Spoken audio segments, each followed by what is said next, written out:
Hey guys, it is ZLR from the future. Just before you see the intro to the video, I do just want to say this video will not include like the full teams of every single team and everything. Just going over like each season, seeing how they did and everything. So I just wanted to get that out just so you guys knew. But anyway, enjoy the video. Hey, how's it going, everyone? It is ZLR, and today I'm going to be doing the history of the NFL in Boston. So, without further ado, let's get right into this. And we start out with the Boston Bulldogs, which originally was in the AFL in 1926 and owned by Robert McKirby, but they didn't last long as they only played 6 games. Two of them were home games played at Braves Field and Fenway Park with head coach Herb Treat. The team only scored 20 points in those 6 games, with the only offensive touchdown going to Bill Cronin. The only other touchdown that the team got was from a fumble recovery by Charlie Morrison, and 17 of these points came from one game, a 17-0 victory over over the Brooklyn Horsemen. After folding in 1926, the Bulldogs returned in 1929 as a NFL team, but they were renamed Pottsville Maroons team.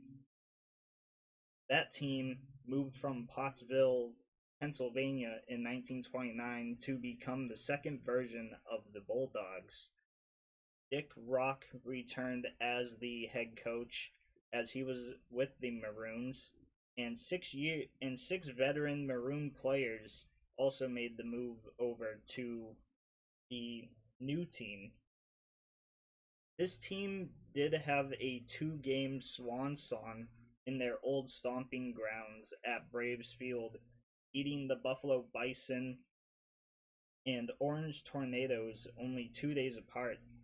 The team folded at the end of the season, going 4-4. The Boston Braves were the next team to be in Boston, and as a expansion team in their first and only season as the Braves, they went 4-4-2.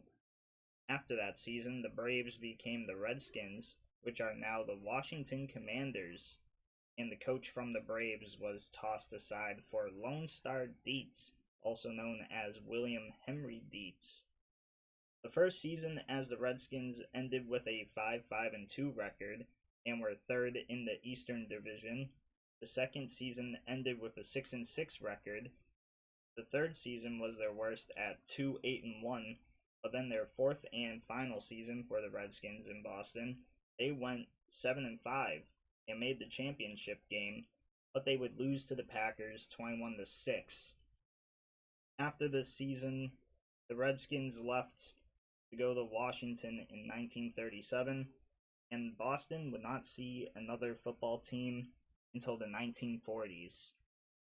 The Boston Yanks were the next team to play in the NFL for Boston, but during World War II, the team was temporarily merged with the Brooklyn Tigers, and that happened in the 1945 season.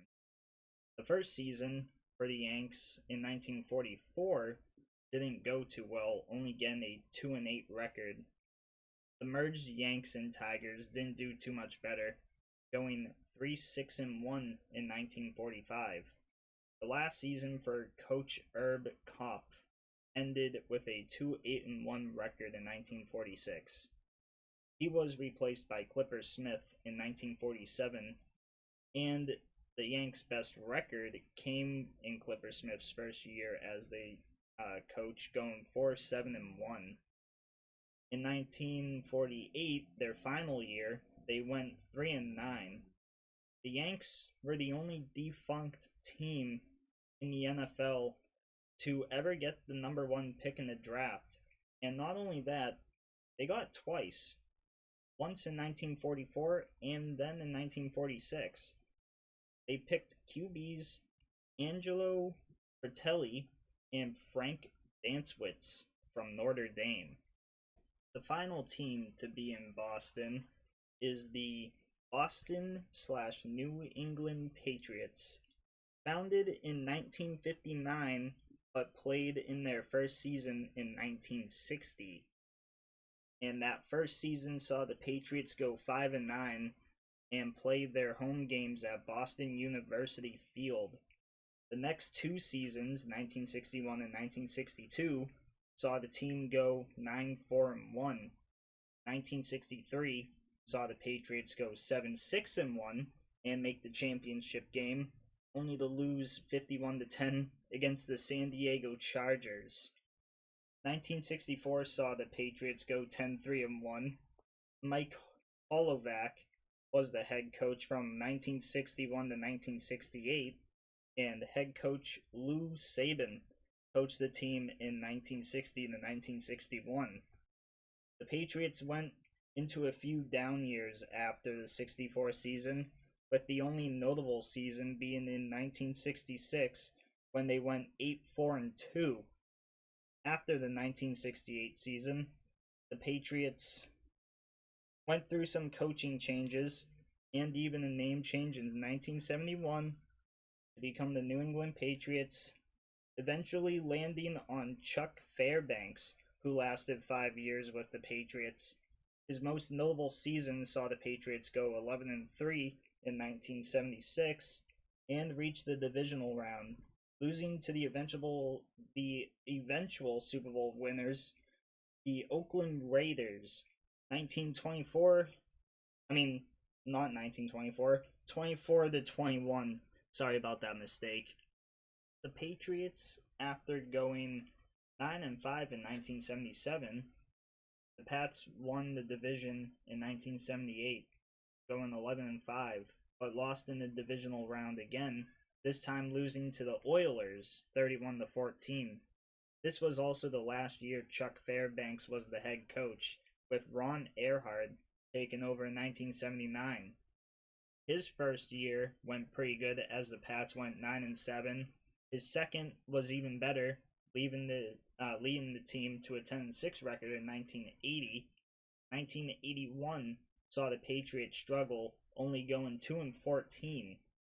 But after the 81 season, Ron Erhardt left, and the Pats brought in new head coach Ron Mayer. 1982 was a weird season as the Patriots got to a 5-4 record and lost in the wild card against the Dolphins 28-13. This season would only see the Patriots play the first two games of the season and then come back in week 11 to play the rest of the season, and that was because of a player strike that was happening at the time. But in 1983, the Patriots didn't do too bad, going an even 8-8. In 1984 saw both Raymond Berry and Ron Mayer as head coach, and the Patriots went 9-7. Ron Mayer was fired halfway through this season due to disputes with the front office. Raymond Berry would become the coach after that. The first full season as head coach, Raymond helped the Patriots go 11-5, and they got into their first Super Bowl, losing to Mike Ditka's Chicago Bears, 46-10. The Pats went 11-5 again in 1986, lost in the divisional round to the Broncos 22-17. In 1987, the Patriots went 8-7. A player strike after week 2 would see week 3 never happen. 1988 saw the Patriots go 9-7, and 1989 would be the last year for Raymond, as he was let go after leading the team to a 5-11 record. Rod Rust would come to be head coach, but wouldn't last, as his only season as the Patriots head coach saw the team go 1-15. 1991 saw Dick MacPherson join the team as a new head coach, and in his first season, he led the Patriots to a 6-10 record.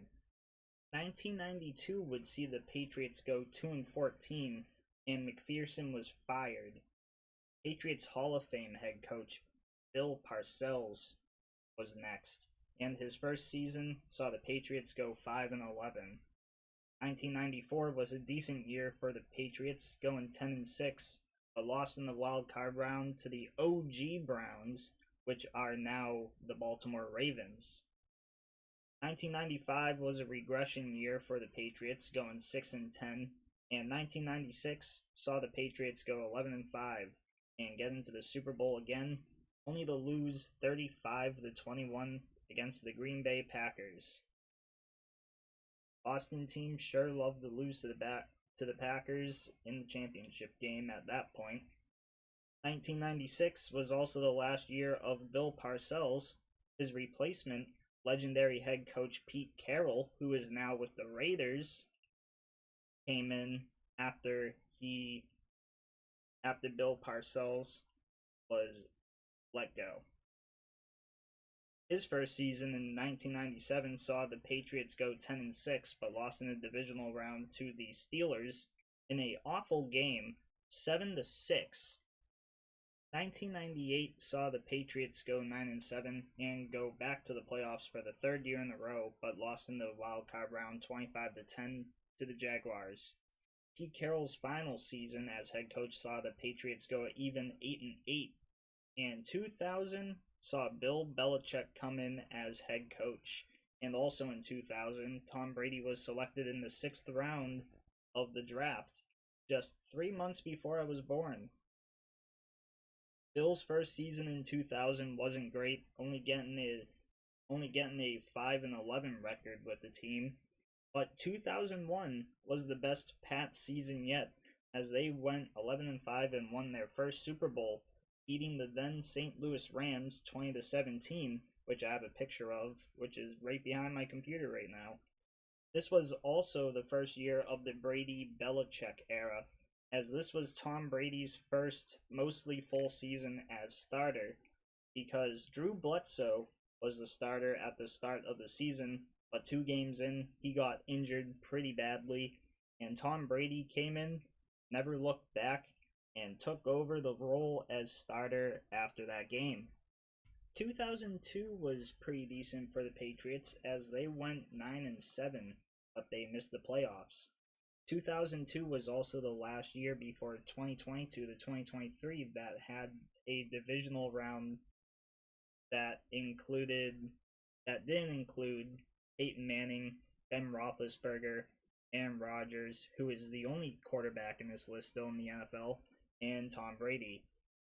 The Patriots barely got passed up by the Jets because they won against the Patriots in Week 17 and having a better record against common opponents. 2003 and 2004 were the exact same for the Patriots, going 14-2 both years and winning back-to-back Super Bowls. The first, a 32-29 win against the Panthers, and the second, a 24-21 win against the Eagles. The Patriots were starting to become a dynasty at this point, going from no Super Bowl wins in 40 years to winning 3 of them in their last 4. 2005 saw the Patriots go 10-6, but they lost in the divisional round by a score of 27-13 against the Broncos. 2006 saw a better record of 12-4, but lost in the conference championship game 38-34 by the Colts, the eventual Super Bowl winners. 2007 was by far the craziest year, a undefeated regular season, 16-0, just to lose in the Super Bowl 17-14 against the Giants. If the Pats won this Super Bowl, they would have been the second team in NFL history to have had a fully undefeated season. The first team to have it was the 72 Dolphins, and are still the only fully undefeated team as of today. 2008 saw Tom Brady get injured and miss the full regular season after playing 1 game, So the team put their trust in Matt Castle, and the team went 11-5, but missed the playoffs. 2009 saw Tom Brady come back as the full-time starter and led the team to a 10-6 record, but lost to the Ravens 33-14 in the wild card round. 2010 brought the Pats back up to a 14-2 record, but lost to the Jets 28-21 in the divisional round. 2011 saw the Patriots go 13-3 and finally make it back to the Super Bowl, only to lose to Eli Manning's Giants again, this time a 21-17 loss. 2012 and 2013 saw another instance for mirrored seasons for the Patriots, going 12-4 but losing in the conference championship game. In 2012 against the Ravens 28-13, and 2013 to the Broncos 26-16. 2014 saw the Patriots also go 12-4, but won another Super Bowl, winning 28-24 against the Seattle Seahawks because of a Malcolm Butler interception to seal the game. 2015 saw another 12-4 season, but we lost to the Broncos in the conference championship game 20-18, the eventual Super Bowl winners, and this was the last time Tom Brady took on Peyton Manning, at least on a football field. They like the golf. 2016 was a pretty good season, going 14-2, but the Super Bowl was the most legendary from the Pats, coming back from a 28-3 deficit to win 34-28 against the Falcons. This Super Bowl was actually my favorite one, but when watching it live, I thought we had no chance, so I went to bed. Maybe 3 hours later, I woke up to hear on the news that my grandmother was watching that the Patriots won, and I was absolutely shocked because I definitely thought we weren't going to come back from that. But we did. 2017 also saw the Patriots go back to the Super Bowl, and they had a 13-3 record at that time, but they lost to the Eagles 41-33. 2018 saw another Super Bowl appearance, and the final one as of now, as the Patriots went 11-5 that season and beat the Rams 13-3. 2019 started the downfall of New England as we knew it, as the Patriots won 12 games and lost only 4, but lost in the wild card round to the Mike Vrabel-led Titans 20-13. And this was the end of the Tom Brady era in New England, as in the 2020 season, he signed with the Tampa Bay Buccaneers and went on to go and win another Super Bowl with them before retiring. 2020 was the first season since 2000 to have a losing record, as the Patriots went 7-9. 2021 was the final season the Patriots had a winning record, going 10-7 and making the playoffs with a rookie Mac Jones, losing in the wild card round to the Bills 47-17. 2022 saw the Patriots go a respectable 8-9, and this was the last time they would have a decent record, as 2023 and 2024 were horrible years, going 4-13 both seasons. In the 2023 season, the first season of the 4-13 records, was the final year of the Bill Belichick era in New England, as he was replaced by Gerard Mayo in 2024. But after the 2024 season ended for the Pats, Gerard was fired and replaced with Mike Vrabel. And now, as we head into the 2025 season, all eyes are on Mike Vrabel. Can he bring the Patriots back to their winning ways? Or will he keep them where they're at right now, a mediocre team? And that is going to be it for this. Hope you guys like, subscribe, comment, do really whatever you want to do. I also hope you guys enjoyed this video. This is coming out on my birthday, and also sorry about all the cuts. Wanted to make sure my mic was fine and everything. Been having mic problems. But anyway, hope you guys enjoyed this, and I'll talk to you all in the next one. See you around.